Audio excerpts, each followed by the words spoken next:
For what is a Primarch to true genius? Hello, my friends. Today we're going to be taking a look at Genefather. Synopsis. The Archmagos Belisarius Call, Prime Conduit and all that, has been given an impossible task by Lord Guilliman.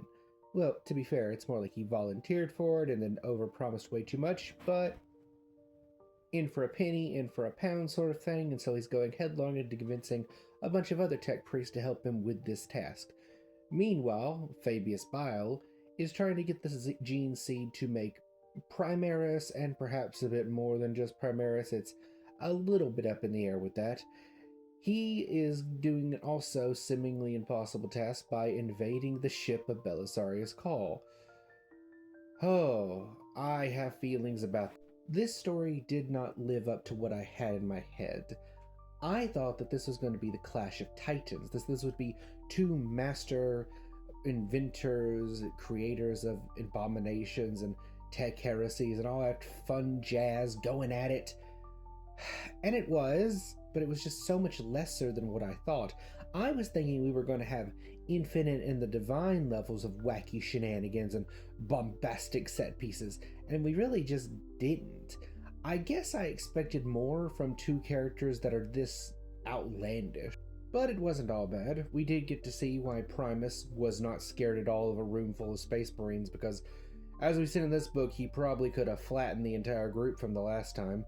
And we get a little bit more insight on him and my new favorite character, Foe, or his former friend that passed away and he's been trying to bring back over and over and over and over again. There was also a little bit of a knightly battle there towards the end.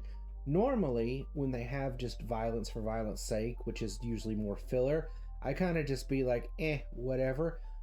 But there was some genuine, heart-wrenching moments in there. I actually really enjoyed that. We got to see the past spirits of a machine, of the wielders of this machine, talking to the newer generation, and how just having these old spirits around can take a toll on one's mental health, because you're constantly having to deal with their chatter and the actual fight going on, but also how they can be helpful, so forth and so on. I enjoyed that. I'm going to be completely honest. Did not read the Fabius Bile series before getting into this book. Probably should have done that. I feel like I've missed a good bit. But I do like his new men. You telling me that you got just baseline humans, well, quote unquote baseline new men, that can go toe to toe with not just a space marine but Primus? Oh, why do we not see more of them? In the end, it wasn't a bad story. I enjoyed parts of it. I'm glad that I read through it or listened through it, but I don't know. It just doesn't feel like the big lead up that I was hoping it would be. Maybe the next book, which is Archmagos, will be more of what I was looking for, with the whole crazy out there amazing things, with a crazy scientist in the middle of it pulling all the strings. But time shall see. Until next time, my friends, I'm giving this one 3 stars out of 5.